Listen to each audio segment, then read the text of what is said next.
மூஷிகவாகன மோதகஸ்த சாம்பரகர்ண விளம்பித சூத்திர வாமன ரூப மகேஸ்வரபுத்திர விக்ன விநாயக பாதநமஸ்தே. ஜெய்கணேச பாகிமாம், ஸ்ரீகணேச ஸ்ரீகணேஷ ரக்ஷமாம். ஸ்ரீ பகவதி யூடியூப் சேனல் நேயர்களுக்கு சுவாமி ஹரிஹர சர்மாவின் பணிவான நமஸ்காரங்கள். குரோதி ஆண்டு புரட்டாசி மாதம் பலன்கள் பார்ப்பதற்காக சக்தி ஜோதிட குழுவின் சார்பாக டாக்டர் சக்தி சுவாமியாகிய நானும், ஆஸ்ட்ரோ KS ஐயங்கார் அவர்களும், ஆஸ்ட்ரோ டாக்டர் சுவாமி ஹரிஹர சர்மா அவர்களும் இப்பொழுது புரட்டாசி மாத பலன்களை பற்றி ஐயா சொல்லுவாங்க. அனைவருக்கும் ஹரிஹர சர்மாவின் பணிவான நமஸ்காரங்கள். நாம் பொறுத்தளவுக்கு ஒவ்வொரு மாதமும் மாத பலன்கள் பார்க்குறோம், தமிழ் மாத பலன்கள் பார்க்குறோம், அதே போல் ஒவ்வொரு பெயர்ச்சி பலன்களும் பார்க்குறோம். சனி பயிற்சி பலன்கள், ராகு கேது பயிற்சி பலன்கள், குரு பயிற்சி பலன்கள் மற்றும் சனி வக்ர பலன்கள், குரு வக்ர பலன்கள், இதை மாதிரி ஒன்று ஒன்று பார்த்துட்டு வரோம். அது மாதிரி இந்த ட்ரிப்பு நம்ம பார்க்க போகிறது புரட்டாசி மாத பலன்கள். புரட்டாசி அப்படின்னாலே கன்னியா மாதம்னு பேர். கன்னியா மாதம் அப்படின்னாலே பித்ருக்களுடைய மாதம்னு பேர். எப்பொழுதுமே ஒரு குடும்பம் நல்லபடியாக இருக்கணும் அப்படின்னா குலதெய்வ அருள் இருக்கணும். குலதெய்வ அருளுக்கு அடுத்தது பித்ருக்களுடைய அருள் இருக்கணும். பித்ருக்கள் அருள் இல்லை அப்படின்னா அந்த குடும்பத்தில் எந்த விதமான நல்ல தொடக்கமும் நல்ல முன்னேற்றமும் நல்ல செய்கைகளும் நடக்காது. அப்படியேற்பட்ட வசந்த மாதமான கன்னியா மாதம் என்கின்ற தமிழில் புரட்டாசி மாதம் அப்படின்றது பிறக்கணும். நிகழும் மங்களகரமான குரோதி வருஷம் புரட்டாசி மாதம். அதுக்கு சரியான ஆங்கில தேதி அப்படின்றது 17/9/2024. அன்னைக்கு உயர்ந்த கிழமையான செவ்வாய்க்கிழமை மதியம் சற்றேறக்குறைய 2:09 சூரிய பகவானானவர் தன்னுடைய ஆட்சி வீடான சிம்மத்திலிருந்து கன்னிக்கு உள் நுழையிறார். எப்பொழுதுமே உள் நுழையிற மாதம் தான் அந்தந்த மாதத்துடைய தமிழ் மாதம் அப்படிங்கிறோம். அப்படின்ற பொறுத்தளவுக்கு இந்த காலகட்டங்களில் சூரிய பகவான் கன்னியா ராசிக்கு வரார், புரட்டாசி மாதத்துக்கு வரார். சரி, இந்த காலகட்டங்களில் என்னென்ன கிரகங்கள் என்னென்ன நிலையில் இருக்குதோ, இதை தவிர இந்த மாதத்தில் என்னென்ன விசேஷங்கள் இருக்கும் அப்படின்றத பார்ப்போம். காலபுருஷ தத்துவத்தின்படி 2வது ராசியான ரிஷப ராசியில் குரு பகவான் இருக்கிறார். 3வது ராசியான மிதுனத்தில் செவ்வாய் பகவான் இருக்கார். அடுத்தது சிம்மத்தில் புத பகவானும், மாதம் பிறக்கிறதுனால சூரிய பகவான் கன்னியா மாதத்துலையும், நீச்சமடைஞ்ச சுக்கிரனும் கேது பகவானும் கன்னியில் இருக்கிறாங்க.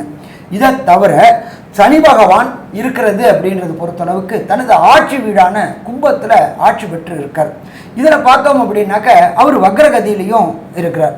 இதை தவிர காலபுருஷ தத்துவத்தின் 12ஆம் வீடு அப்படின்றது உயரிய வீடான மீனராசி.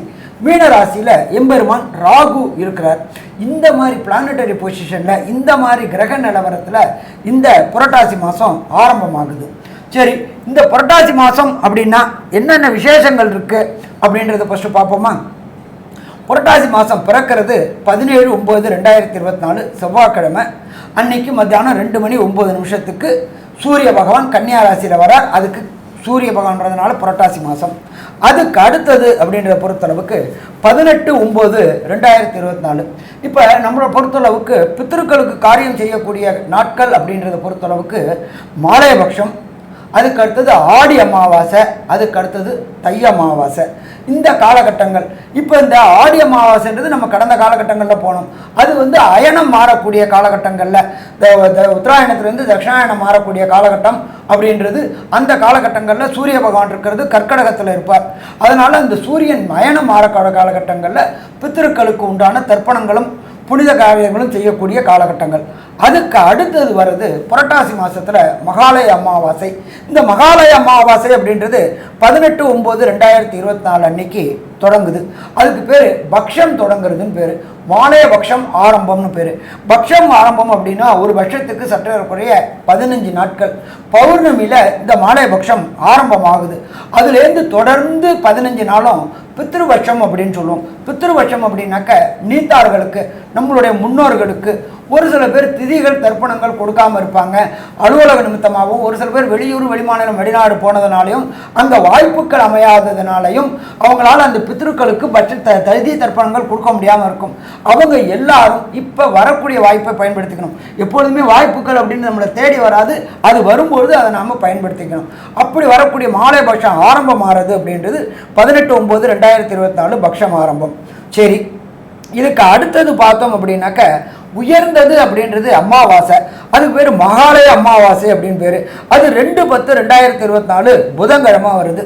இந்த புதன்கிழமை அப்படின்னாக்க அமாவாசை அப்படின்னாக்க என்ன அப்படின்னாக்க சூரியனும் சந்திரனும் இணைந்து இருப்பது அமாவாசை. கன்னியா மாதத்தில் சூரியனும் சந்திரனும் இணைந்து இருக்கிற நாள் 2/10/2024 புதன்கிழமை. அந்த காலகட்டங்களில் அமாவாசைக்கு நம்ம தர்ப்பணம் கொடுக்கும்போது என்னென்ன பண்ணணும் அப்படின்றதையும் சொல்லிடுறேன், மாலைபட்சத்தில் என்ன பண்ணணும்னு சொல்லிடுறேன். அமாவாசை அப்படின்னாக்க நெத்தியில் சமய சின்னங்கள் அணியக்கூடாது 1. அடுத்தது வீட்டில் சுவாமிக்கு தீபம் ஏற்றக்கூடாது 2. வாசலில் கோலம் போடக்கூடாது 3. இது 3ம் எப்போ பண்ணணும்? அந்த தர்ப்பணம் குடித்த பிறகு, பித்ருக்களுக்கு தர்ப்பணம் கொடுத்த பிறகு. எப்பொழுதுமே இந்த தீபம் எரிஞ்சாலும் சரி, வீட்டில் கோலம் போட்டிருந்தாலும் சரி, நெத்தியில் சமய சின்னங்கள் இருந்தாலும் சரி, பித்ருக்கள் நம்மளுடைய வீட்டிற்கு வரமாட்டார்கள். அப்போ தெய்வம் வரக்கூடிய காலகட்டங்கள். அப்போ பித்ருக்களை ஃபஸ்ட்டு வரவேற்றுட்டு அமாவாசை தர்ப்பணங்களை கொடுத்துட்டு எள்ளு நெல் அக்ஷத தர்ப்பணத்தை கொடுத்துட்டு அதுக்கப்புறம் இந்த 3 காரியங்களும் செய்யலாமா? 3 காரியங்களும் செய்யலாம். அப்போ இத்தனை காலகட்டங்கள் சாமி, நான் இதை மாதிரி வெளியூர் வெளிமாநிலத்தில் இருந்தேன், எனக்கு அங்கே ஆறு குளங்கள் நதிக்கரைகள் இல்லை, அங்கே தர்ப்பணம் பண்ணுறதுக்கு வச்சு கொடுக்க வாத்தியார் இல்லை, ஐயர் இல்லை அப்படின்னு நினச்சிட்டு இருந்தவங்க எல்லாருமே இந்த மாலை பட்சத்தில் கொடுக்கலாமா? கண்டிப்பாக கொடுக்கலாம். சரி, இதுக்கு அப்புறம் ஒரு சில பேருக்கு எங்கள் அப்பா அம்மா எங்கள் தாத்தா பாட்டி இறந்த திதியே தெரியாது, இறந்த நாள் தான் தெரியும் அப்படின்னு நினைக்கிறவங்களுக்கு 21/9/2024 அது என்ன அப்படின்னு கேட்டிங்கனாக்க மகாபரணி அப்படின்னு பேர். இந்த மகாபரணி நட்சத்திரம், மகாபரணி அன்னைக்கு யார் யாருக்கு இறந்தவங்க நாள், இறந்தவங்க திதி, இறந்த நேரம் எதுவுமே தெரியாதவங்க, நான் வெளியூரில் இருந்தேன், அப்பா எப்போ இறந்தாங்க, எப்போ ஜீவன் போணுச்சுன்னு தெரியாதவங்க அத்தனை பேரும் கொடுக்கக்கூடியது அப்படின்றது மகாபரணி அன்னைக்கு திதியும் தர்ப்பணமும் கொடுத்தா. சரி, இந்த திதி தர்ப்பணம் எங்கே கொடுக்கணும் அப்படின்னாக்க புனித நதிகளாக, அதாவது கங்கை, காவேரி, வைகை இதை மாதிரி இடத்துல கொடுக்கலாம். அதே போல் முக்கூடர்கள் கூடக்கூடிய திரிவேணி சங்கமத்தில் கொடுக்கலாம். அதே போல் புனித தீர்த்தங்களில் ஊரில் உள்ள ஏரி காவேரியில் கொடுக்கலாம். அப்படி எதுவுமே இல்லை சாமி எங்கள் இடத்துல அப்படின்னா வீட்டில் உள்ள கிணறுக்கு பக்கத்தில் அதுவும் ஒரு நீர்நிலை தான், அதுலேயும் கொடுக்கலாமா? கொடுக்கலாம். சரி, இதுக்கு அடுத்தது பார்த்தோம்னாக்க 25/9/2026 மத்தியாஷ்டமி. இந்த மத்தியாஷ்டமி அப்படின்றத பொறுத்தளவுக்கு திதி தர்ப்பணங்கள் தெரியாதவங்க, திதி தர்ப்பணங்கள் கொடுக்காதவங்க, நாங்கள் எங்கள் இதில் இது மாதிரி பண்ணலை அப்படின்னு நினைக்கக்கூடியவங்க அத்தனை பேரும் இந்த 25/9/2026 அன்னைக்கு மத்தியாஷ்டமி அன்னைக்கு இந்த திதியும் தர்ப்பணமும் கொடுத்தா நம்மளுடைய கோத்திரதாயாதிகள் அப்படின்னா சட்டப்படி 64 கோத்திரதாயாதிகள் நம்ம கயாவில் போயிட்டு பல்குர்னி தீர்த்தத்தில் என்ன பண்ணுவோம் அப்படின்னாக்க 64 பிண்ட பிரதானம் பண்ணுவோம். 64 கோத்திரதாயாதிகளுக்கும் பிண்ட பிரதானம் பண்ணுவோம். அது 3 பிண்ட பிரதானம் ஆக்கி ஒரு பிண்ட பிரதானத்தை கோ அப்படின்னாக்க சகல தேவதைகளும் வாசம் செய்கிறது கோவுக்கு கொடுக்கும்போது நம்மளோட பித்ருக்களுக்கு ஆசீர்வாதங்கள் கிடைக்குது. அதுக்கு அடுத்தது 2 பிண்ட பிரதானத்தை விஷ்ணுவோட பாதம், எல்லாமே நாராயணா சமர்ப்பயாமே அப்படின்னு சொல்றது, நாராயணனுக்குள்ளார தான் எல்லாருமே ஐக்கியமாறும். அப்போ அந்த விஷ்ணு பாதத்தில் 2 பிண்டம் வைக்கும்பொழுது நம்மளுடைய கோத்திரதாயாதிகள் அத்தனை 64 கோத்திரதாயாதிகளும் பரமபத வாசலுக்கு போகக்கூடியது. இத்தனை நாளாக அவங்க நம்மளோட வீட்டையே சுற்றிக்கிட்டு இருப்பாங்க. வீட்டில் சுற்றக்கூடாது. ஏன் அப்படின்னு கேட்டிங்கனாக்க வீட்டில் தெய்வம் வாசம் செய்யணுமே தவிர எக்காரணத்தை கொண்டு பித்ருக்கள் அந்த திதி கொடுக்குற அன்னைக்கு வந்துட்டு போனோம், மற்ற நாள் வரக்கூடாது. சரி, இதெல்லாம் முடிஞ்சு போச்சு, பித்ருக்கள் எல்லாம் முடிஞ்சு போச்சு. அடுத்தது சுப நிகழ்வு எல்லாம் ஆரம்பமாக போகுது. எப்போ சுப நிகழ்வு ஆரம்பமாக போகுது? 11/10/2024 நமக்கு வெள்ளிக்கிழமை அன்னைக்கு சரஸ்வதி பூஜை. நம்மளுடைய தொழில் சிறக்கணும், நாம் செய்கின்ற வேலை தொடர் முன்னேற்றம் இருக்கணும் அப்படின்னாக்க சரஸ்வதி பூஜை அன்னைக்கு. அதே நாள்லேயே ஆயுத பூஜையும் இருக்குது. நாம் செய்கின்ற ஒவ்வொரு கருவியும், எழுத்தாளராக இருந்தால் அவங்களுக்கு பேனா, விவசாயி இருந்தால் ஏறு, இது எல்லாத்துக்கும் பூஜை செய்யக்கூடிய காலகட்டங்கள் 11/10/2024 வெள்ளிக்கிழமை. சரி, அதுக்கு அடுத்தது 12/10/2024 அன்னைக்கு விஜயதசமி, முக்கியமான நாள். படிக்கிறக்கூடிய குழந்தைகள் அத்தனை பேருக்கும் புஸ்தகத்தை வச்சு பூஜை பண்ணி அன்றைக்கி வித்யா ஆரம்பம், அன்றைக்கி தான் குழந்தைகள் புதுசாக சேரக்கூடியவங்களுக்கு வித்யா ஆரம்பம் என்ற நாட்களும் தொடங்கக்கூடிய நாள். அப்போ இத்தனை வசந்த காரியங்களும் இந்த கன்னியா மாதம் என்கின்ற புரட்டாசி மாதம் வருது. சரி, இப்போ இதில் பொறுத்தளவுக்கு ஒவ்வொரு ராசிக்கும் என்னென்ன நற்பலன்கள், என்னென்ன பரிகாரங்கள் அப்படின்றத பார்ப்போமா? அன்பார்ந்த கன்னியா ராசி நேயர்களுக்கு ஹரிஹர சர்மாவின் பணிவான நமஸ்காரங்கள். இந்த புரட்டாசி மாதம் உங்களுக்கு எப்படி இருக்க போகுது? அமோகமாக இருக்கும். என்ன சாமி எடுத்த விட்டே அமோகமாக இருக்குன்ட்டீங்க? ஆமாம், ராசிநாதன் புதனே உங்களிடத்துல ஆட்சி உச்சம் மூலத்திரிகோணம் பெற்றுட்டாரு. அங்கே யார் வந்தாலும் அவரை மீறி எந்த வேலையும் செய்ய முடியாது. அடுத்தது 12க்கு உண்டான சூரிய பகவானும் உங்கள் கூட சேர்ந்துட்டாரு. புத ஆதிபத்திய யோகம். என்ன சாமி புத ஆதிபத்திய யோகம் எல்லாருக்கும் வேலை செய்யுமா? கண்டிப்பாக இந்த கன்னியா ராசியை சேர்ந்தவங்களுக்கு என்னென்ன நட்சத்திரம் இருக்குது? மகம் பூரம் உத்திரம், உத்திரம் அஸ்தம் சித்திரை. அவங்களுக்கு இந்த புதனுடைய திசையோ அல்லது சூரியனுடைய திசையோ அல்லது புதனுடைய புக்தியோ அல்லது சூரியனுடைய புக்தியோ அல்லது புதனுடைய அந்தரமோ சூரியனோட அந்தரமோ வரும் இந்த 30 நாட்களில் கண்டிப்பாக வெற்றி கிடைக்கக்கூடியதில் எந்த விதமான மாற்றமும் கிடையாது. ஒன்று. அதுக்கடுத்தது அங்கே உள்ள சூரிய பகவானை பிரகஸ்பதியான குரு பகவான் அகப்பட்டவனுக்கு அஷ்டமத்தில் சனி, ஓடி போனவனுக்கு 9ல் குரும்பாங்க. கரெக்டாக கன்னியா ராசிக்காரனுக்கு ஓடி போனவனுக்கு 9ல் குரு வந்தாச்சு. அந்த பிரகஸ்பதி தன்னுடைய விசேஷ பார்வையான 5ஆம் பார்வையாக உங்களோட ராசியை செலுத்திட்டாரு. ராசிநாதனான புதனும் அங்கேயே இருக்கார். தொட்டதெல்லாம் தொடங்கக்கூடியது, வச்சதெல்லாம் விளங்கக்கூடிய காலகட்டங்கள். அடுத்தது வாக்குஸ்தானாதிபதியான சுக்கிர பகவான் அவரோட இடத்துல சப்பளம் போட்டு உட்காந்துருக்கிறாரு. அல்லுன்னு அள்ளுவார், கொட்டோன்னு கொட்டுவார். நீண்ட நாட்களாக இந்த கன்னியா ராசியை சேர்ந்தவங்களுக்கு, சாமி எனக்கு திருமணமே ஆகலை, எதை வந்தாலும் எதுலேயும் தடை வந்துக்கிட்டே இருக்குது, தடை தாமதம் வந்துக்கிட்டே இருக்குது, நான் பொருத்தம் இருக்குன்னு சொன்னால் இன்னொரு ஜோசியர் பொருத்தம் இல்லைன்னு சொல்கிறாரு, இப்படியே தட்டி போயிட்டுருக்குன்னு நினச்சிட்டு கன்னியா ராசி என்பவர்களுக்கு இந்த புரட்டாசி மாதம் விஜயதசமிக்கு அப்புறம் கண்டிப்பாக நிச்சயதார்த்தத்துக்கு உண்டான காலகட்டங்கள் வந்துடும். அதே போல் வரக்கூடிய 11/5/2025 குரு மாறக்கூடிய காலகட்டங்களுக்கு முன்னாடி திருமணம் நடந்துருமா? திருமணம் நடந்துடும், கவலையே பட வேண்டிய தேவை கிடையாது. சரி, அடுத்தது 6ல் சனி பகவான்.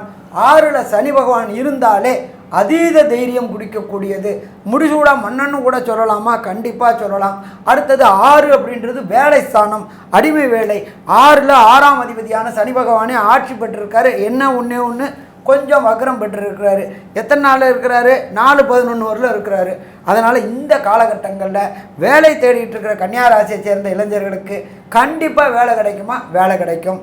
சரி, அந்த வேலை திருப்திகரமாக இருக்குமா? கண்டிப்பாக திருப்திகரமாக இருக்கும். ஏன்னா கர்மக்காரனான சனி பகவான் 6ஆம் இடத்துக்கு அதிபதியான சனி பகவான் அவரே அங்கேயே இருக்கார். வேலை கிடைக்கும். ரொம்ப நாளாக நானும் வேலை பார்த்துக்கிட்டே இருக்கேன் சாமி, எனக்கு உண்டான ரெகக்னைஸே கிடைக்கல. நமக்கு என்ன ரெகக்னைஸ்னா என்ன? 1 பணம், 2 பதவி உயர்வு. இது ரெண்டுமே இந்த புரட்டாசி மாதத்தில் உங்களுக்கு கிடைக்கக்கூடிய வாய்ப்புகள் உண்டாகுமா? வாய்ப்புகள் உண்டாகும். ஸோ மொத்தத்தில் பார்த்தோம்னாக்க புரட்டாசி மாதத்தில் ஏற்றமான காலகட்டம்னு சொல்லலாமா? ஏற்றமான காலகட்டம். சரி, சொல்லலாம். சரி, தொழில் செய்கிறவங்களுக்கு இந்த மாதம் எப்படி இருக்கும் அப்படின்றத விரிவாகவும் விளக்கமாகவும் டாக்டர் அஸ்ட்ரோ KS ஐயங்கார் அவங்க விரிவாகவும் விளக்கமாகவும் சொல்லுவாங்க. இந்த கன்னியா ராசியை பொறுத்தவரையிலும் பார்த்தீங்களேன்னா, கன்னியா ராசியில் ராசிநாதன் ஆட்சி பெற்று போயிருக்கிறது பெரிய விசேஷம். அதோட விசேஷம், ராசிக்கு 2ஆம் இடத்துல தனஸ்தான அதிபதினு சொல்லக்கூடிய சுக்கிரன் ஆட்சி பெற்று போயிருக்கார். இதன் மூலியமாக எதை தொட்டாலும் பணம் வரக்கூடிய வாய்ப்புகள் நிச்சயமாக உண்டு. தனக்காரகனான குருவினுடைய பார்வையில் உங்களுடைய ராசியே இருக்குது. எல்லா விஷயங்களும் பார்த்தீங்களா, உங்களுக்கு இவ்வளோ நாளாக பண கஷ்டம், மன கஷ்டம் இதெல்லாம் இருந்துகிட்டே இருந்துச்சு. இந்த புரட்டாசி மாதத்தில் உங்களுக்கு அது எல்லாத்தையும் தாண்டி அது எல்லாத்துலேயும் வெற்றி வாகை எல்லாத்தையும் உடைத்தெறிந்து வெற்றிய வாகை சூறக்கூடிய வாய்ப்புகள் நிச்சயமாக உண்டு. புதிய வேலை கிடைக்கக்கூடிய பாக்கியம் உண்டு. ஏன்னா 6ஆம் இடத்தில் இருக்கக்கூடிய சனி பகவான் உங்களுக்கு ஒரு நல்ல ஏற்றத்தை கொடுப்பார். சமசப்தமத்தில் இருக்கக்கூடிய ராகுவின் மூலியமாக உங்களுக்கு வெளிநாடு, வெளியூர், வெளிமாநிலத்திலிருந்து ஒரு நல்ல ஒரு ஏற்றமான செய்தி வரும். அதன் மூலியமாக முயற்சிகள் எல்லாம் கைகூடும். வெளியூர் போயிட்டு வரக்கூடிய பாக்கியம் நிச்சயமாக கிடைக்கும். இந்த மாதத்தில் பார்த்தடையானால் உங்களுடைய ராசிநாதன் ஆட்சி மூலத்திரிகோண வீட்டில் இருக்கிறதால நீங்கள் எடுக்கக்கூடிய டெசிஷன் எல்லாமே ரொம்ப தாட் ப்ரோவோக்கிங்காக இருக்கும். அதாவது என்ன சொல்கிறது, ஒரு தீர்க்க சிந்தனையுடன் எடுக்கக்கூடியதாக இருக்கும். அதை தவிர ஒரு பல ஆண்டுகள் இருக்கக்கூடிய ஒரு சிந்தனையில் எடுக்கக்கூடிய வாய்ப்புகள் நிச்சயமாக உண்டு. உங்களுடைய ராசிக்கு பார்த்தீங்கன்னா 9ஆம் இடத்துல இருக்கக்கூடிய குரு பகவான் நல்ல ஒரு ஏற்றத்தை கொடுக்க போகிறார். அவர் உங்களுடைய ராசிக்கு 4ஆம் இடத்தை பார்க்கறதுனால படிக்கக்கூடிய மாணவர்களுக்கு ஒரு நல்ல ஒரு ஏற்றம் கிடைக்கும். 5ஆம் இடத்தை குரு பகவான் பார்க்குறார். 5ஆம் இடத்தை குரு பகவான் பார்க்கும் பொழுது குழந்தை பிராப்தி ஏற்படக்கூடிய பாக்கியம் இந்த மாதத்தில் நிச்சயமாக உண்டு. ஏன்னா புத்திரகாரகனே புத்திர ஸ்தானத்தை பார்க்கறது நல்ல ஒரு ஏற்றத்தை கொடுக்கக்கூடிய காலகட்டமாக அமையப்போகுது. இந்த மாதத்தில் உங்களுடைய ராசிக்கு 2ஆம் இடம் அப்படின்னு சொல்லக்கூடிய தனம், வாக்கு, குடும்ப ஸ்தானத்தில் சுக்கிரன் ஆட்சி பெற்று போயிருக்கிறதன் மூலியமாக எந்த ஒரு விஷயமும் வெற்றிகரமாக நடக்கும். குடும்பத்தில் கணவன் மனைவிக்குள்ள நல்ல ஒரு அந்யோன்யம் இருக்கக்கூடிய காலகட்டம். ஏன்னா 12ஆம் அதிபதியும் உங்களுடைய ராசியிலே இருக்கார். அதனால் கணவன் மனைவிக்குள்ள நல்ல ஒரு அந்யோன்யம் இருக்கும். இருந்தாலும் நண்பர்கள் மூலியமாக சிறு சிறு தொல்லைகள் வந்தாலும் நிச்சயமாக பணம் வரக்கூடிய வாய்ப்புகள் உண்டு. வேற்று மாநிலத்தவர், வேற்று மொழியினர் மூலியமாக நல்ல ஒரு ஏற்றமான செய்தி வரக்கூடிய வாய்ப்புகள் உண்டு. முயற்சிகள் எல்லாம் வெற்றியடையும். ஏன்னா 3 8 அதிபதி பார்த்தோன்னா 10ஆம் இடத்துல போய் இருக்கார். மறைந்த இடத்துலேருந்து திடீர் பணம் வரும். ரியல் எஸ்டேட் துறையிலிருந்து ஆர்கிடெக்சராக இருக்கிறவங்க அவங்களுக்கெல்லாம் பெரிய ஏற்றம் கிடைக்கும். அதாவது இந்த ரியல் எஸ்டேட் ஆர்கிடெக்ட் போடுறாங்கல்ல, பிஆர்க்குன்னு சொல்லுவாங்க இல்லையா, அதாவது டயக்ராம் போட்டு இது பண்ணுறாங்கல்ல, அவங்களுக்கெல்லாம் பெரிய ஏற்றம் கிடைக்கும். நிறைய ஜாப் ஆப்பர்ச்சுனிட்டிஸ் இந்த வாட்டி கிடைக்கக்கூடிய வாய்ப்புகள் நிச்சயமாக உண்டு. அதை தவிர பார்த்தேன்னா சேல்ஸ் பண்ணணும்னு வீடு வச்சுருக்கிற ஆளுக்கு சேல்ஸ் ஆகக்கூடிய வாய்ப்புகள் இந்த மாதத்தில் கண்டிப்பாக கிடைக்கும். இந்த முயற்சிகள் எல்லாமே வெற்றி பெறக்கூடிய வாய்ப்புகள் உண்டு. ஆனால் சில நாட்கள் இந்த முயற்சிகளை தள்ளி வைப்பதனால அந்த நாட்களை சந்திராஷ்டம நாட்கள்னு சொல்கிறோம். அந்த சந்திராஷ்டம நாட்கள் அப்போது என்ன செய்யலாம், அதை தவிர இந்த புரட்டாசி மாதத்தில் எந்த எளிய பரிகாரம் செய்தால் நல்ல ஒரு ஏற்றத்தை கிடைக்கும் அப்படின்றத பற்றி ஐயா கிட்டே கேட்போம். ரொம்ப அற்புதமாக தெளிவாக சொன்னீங்க ஐயா. இதில் சந்திராஷ்டம தினங்கள் அப்படின்னு சொல்லக்கூடியது கன்னியா ராசிக்காரர்களுக்கு 20/9/2024 வெள்ளிக்கிழமை காலையில் 9:32 முதல் 21/9/2024 சனிக்கிழமை, 22/9/2024 ஞாயிற்றுக்கிழமை பகல் 12:19 வரைக்கும் சந்திராஷ்டம தினங்கள். இந்த சந்திராஷ்டம தினங்களில் தவிர்க்க வேண்டியது அப்படிங்கிறது ஒன்று பிரயாணம், ஒன்று புதிய முயற்சிகள். இது ரெண்டையும் தவிர்க்கிறது சால சிறந்ததாக இருக்கும். காரணம், ஒரே மனநிலை இருக்காது, அந்த மனநிலையில் தடுமாற்றங்கள் ஏற்படும். அதனால் இந்த நாட்களை புதிய முயற்சிகளுக்கும் பிரயாணத்துக்கும் தவிர்க்கிறது மிக மிக நல்லது. மேலும் இது மாலையபட்ச மாதமாக இருப்பதனால, அதாவது புரட்டாசி மாதங்கிறது மாலையபட்சம் அப்படின்னு சொல்கிறாங்க. அந்த மாலையபட்சத்தில் மாலை அமாவாசை தினத்துலேயோ அல்லைன்னா இதில் ஆரம்ப காலத்திலே சொல்லியிருக்கிறாங்க ஐயா, இந்த மத்தியாஷ்டமி, இந்த மகாபரணி, இந்த நாட்கள் எல்லாம் கூட பண்ணலாம்ங்கிறத ஐயா சொன்னாங்க. அப்போ அந்த நாட்கள்லையாவது போய் திலதர்ப்பணம் பண்ணிக்கிறது உங்களுடைய முன்னோர்களுக்காக பண்ணினீங்கன்னா உங்களுடைய முன்னோர்களுக்கும் சிறப்பாக இருக்கும். அந்த முன்னோர்களுடைய ஆசீர்வாதம் இதை செய்கிறதுனால உங்களுக்கும் கிடைக்கும், அது உங்களுடைய சந்ததிக்கும் போய் சேரும். அப்போ இந்த எங்கே போய் செய்யணும் அப்படின்னு கேட்டிங்கன்னா, ராமேஸ்வரத்துக்கு அருகிலற கடலில் திருப்புல்லானின்னு ஒரு இடம் இருக்குது. அங்கே கடலுக்குள்ளற நவகிரகம் இருக்குது. அந்த இடத்துல போய் செய்கிறது சால சிறந்ததாக இருக்கும். அங்கே போய் பண்ணிங்கன்னாலே ரொம்ப விசேஷம். இது உங்களுடைய முன்னோர்களுக்கும் புண்ணியம், உங்களுக்கும் புண்ணியம், உங்களுடைய வருங்கால சந்ததிக்கும் புண்ணியம். ஆக நல்லதை பெற முடியும். அதனால் அங்கே போய் பண்ணிக்கிறது சால சிறந்ததாக இருக்கும். இப்போது இந்த மாதத்தில் உங்களுடைய தசாநாதனோ புத்திநாதனோ அந்தரநாதனோ சூட்சமநாதனோ சரியில்லாமல் இருக்கிற பட்சத்தில் உங்களுடைய வீட்டுக்கு அருகாமையில் இருக்கக்கூடிய புதன் கிரகத்துக்கு போய் வழிபட்டுட்டு வந்தீங்கன்னா சால சிறந்ததாக இருக்கும் அப்படின்னு சொல்கிறோம். ஏன்னு கேட்டால் உங்களுடைய ராசிநாதன் உங்களுடைய ராசியிலேயே மூலத்துரிகோணம் பெற்று போய் உச்சமடைஞ்சு இருந்தாலும் அங்கே கேதுவோடு இருக்கிறதுனால புதன் பகவானுக்கு போய் பண்ணிட்டு வாங்க. புதன்கிழமை தோறும் இந்த 4 வாரமும் தொடர்ச்சியாக போய் பண்ணுங்கள். அதனால் வரக்கூடிய விளைவுகளிலிருந்து நன்மைகள் பெற முடியும் அப்படிங்கிறத சொல்கிறோம். மேலும் உள்ள விவரங்களை நம்முடைய KS ஐயங்கார் அவங்க சொல்லுவாங்க. ஐயா, அற்புதமாக சொன்னீங்க. இந்த கன்னியா ராசிக்காரர்களை பொறுத்தவரையிலும் ஏற்றமான காலம். ஏன்னா ராசிநாதன் ஆட்சி பெற்று போயிருக்கார், 2ஆம் இடத்தில் அதிபதியும் ஆட்சி பெற்று போயிருக்கிறது பெரிய விசேஷம். 9ஆம் அதிபதி 2ஆம் இடத்தில் ஆட்சி பெற்று போகிறதும் 9ஆம் இடத்தில் குரு பகவான் இருக்கிறதும் பெரிய ஏற்றத்தை கொடுக்க போகிறது. நீங்கள் எதை நினைச்சீங்களோ அதை சாதிக்கக்கூடிய காலகட்டமாக இந்த மாதம் அமைய போகிறது. இந்த மாதத்தில் புதிய வேலை கிடைக்கக்கூடிய பாக்கியம் உண்டு, புதிய கடன் வாங்கக்கூடிய பாக்கியம் உண்டு, புதுசாக வண்டி வாகனங்கள் வாங்கக்கூடிய வாய்ப்புகள் நிச்சயமாக உண்டு. பார்ட்னர்ஷிப் பிஸ்னஸில் பெரிய ஏற்றம் கிடைக்கக்கூடிய காலகட்டமாக இருக்கும். தொழிலில் பெரிய அபிவிருத்தி இருக்கக்கூடிய வாய்ப்புகள் நிச்சயமாக இருக்குது. இந்த மாதத்தில் பார்த்தலையானால் குழந்தை பிராப்தி ஏற்படக்கூடிய பாக்கியம் நிச்சயமாக உண்டு. உடல் நலத்தில் சற்று கவனம் தேவை. ஏன்னா சூரியன் புதன் கேதுவோட சம்பந்தத்தில் இருக்கிறதுனால உடல் நலத்தில் சற்று ஜாகிரதையாக இருக்கிறது ரொம்பவும் நல்லது. ஏன்னா 12ஆம் அதிபதி சூரியனும் சேர்ந்து இருக்கிறதுனால உடல் நலத்தில் சற்று பிரச்சனைகள் வரக்கூடிய வாய்ப்புகள் மிகவும் அதிகம். பணவரவிற்கு பஞ்சம் இருக்காது, கவலைப்பட வேண்டாம். தாய் தந்தை 2 பேருடைய உடல்நிலையில் நல்ல ஒரு ஏற்றம் இருக்கக்கூடிய காலகட்டமாக அமையும். மொத்தத்தில் பார்த்தலையானால் இந்த கன்னியா ராசிக்காரர்களுக்கு புரட்டாசி மாதம் ஒரு பொன்னான மாதமாக அமையப்போகிறது அப்படின்னு இந்த சக்தி ஜோதிட குழு சொல்லுது. நன்றி, நமஸ்காரம். ஸ்ரீ பகவதி யூடியூப் சேனல் பார்த்த அன்பர்களுக்கு நன்றி. இதே போன்று ஆன்மீக தொடர்புடைய ஜோதிட தொடர்புடைய தகவல்களை தொடர்ந்து நீங்கள் பெற ஸ்ரீ பகவதி யூடியூப் சேனலை சப்ஸ்கிரைப் செய்யுங்கள் மற்றும் அருகில் உள்ள பெல் ஐக்கானை அதை அழுத்தினீர்கள் என்றால் தொடர்ந்து என்னுடைய சேனலை பார்க்க முடியும். நன்றி, நமஸ்காரம்.